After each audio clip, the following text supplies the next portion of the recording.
Shopping ഇനി ആനന്ദകരവും ആദായകരവും. കേട്ടുകേഴ്വിയല്ല, യഥാർത്ഥ സത്യം. ഷോപ്പിംഗ് ഇനി ആനന്ദകരവും ആദായകരവും. കുടുംബിനി സൂപ്പർ മാർക്കറ്റ്, കുളപ്പുള്ളി, പട്ടാമ്പി, ഷൊർണൂർ.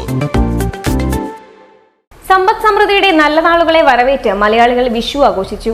വിഷു കണി കണ്ടും കൈനീട്ടം നൽകിയും പടക്കം പൊട്ടിച്ചുമെല്ലാമായിരുന്നു മലയാളികളുടെ വിഷു ആഘോഷം.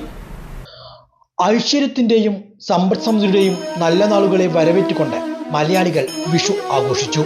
കേരളത്തിലെ കാർഷികോത്സവം കൂടിയാണ് വിഷു.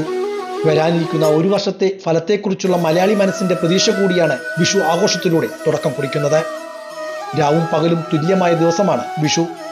ഓണം കഴിഞ്ഞാൽ മലയാളികളുടെ ഏറ്റവും വലിയ ആഘോഷം കൂടിയാണ് വിഷു. സൂര്യൻ മീനൻ രാശിയിൽ നിന്നും മേടൻ രാശിയിലേക്ക് കടക്കുന്ന സുദിനത്തിലാണ് വിഷു വന്നെത്തുന്നത്.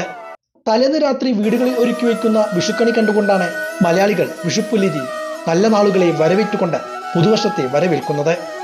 കൈനീട്ടം വാങ്ങിയും പടക്കം പൊട്ടിച്ചും പൂത്തിരി കത്തിച്ചുമെല്ലാം വിഷുപ്പുലർച്ചെ ആഘോഷമാക്കിയിരിക്കുകയാണ് നാടും നഗരവുമെല്ലാം.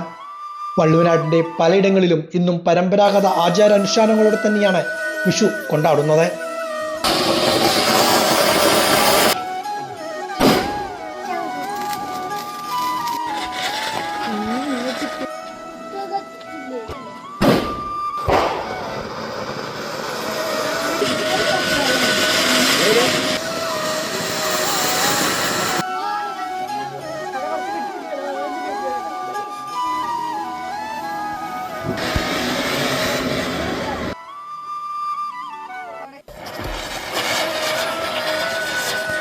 കൈനീട്ടം വാങ്ങുക, പുതുവസ്ത്രങ്ങൾ ധരിക്കുക, കുടുംബാംഗങ്ങൾ ഒന്നിച്ചിരുന്ന് വിഷുസദ്യ കഴിക്കുക തുടങ്ങിയവയെല്ലാം വിഷുവിന്റെ പ്രധാന ചടങ്ങുകൾ തന്നെയാണ്. കണിക്കൊന്നയും ധാന്യശേഖരങ്ങളും കൊണ്ട് സമൃദ്ധമായ കണി കണ്ടാണ് വിഷുപ്പുലിയിൽ മലയാളികൾ കൺതുറക്കുന്നത്. വിളവെടുപ്പ് ഉത്സവം എന്ന പേരിലുള്ളതുകൊണ്ട് കാർഷിക വിളകൾക്കാണ് കണിയിലും പ്രാധാന്യം നൽകുന്നത്.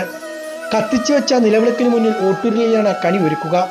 കൊന്നപ്പൂവ്, വെള്ളരി, മാങ്ങ, ചക്ക, നാളികേരം, അഷ്ടമംഗല്യം, അരി, കോഴിമുണ്ട്, സ്വർണം, പണം എന്നിവയെല്ലാം വിളക്കിനു മുന്നിൽ ഒരുക്കി വയ്ക്കും. വിഷുവിനെ സംബന്ധിച്ച് പല ഐതിഹ്യങ്ങളും മലയാളികൾക്കിടയിലുണ്ട്.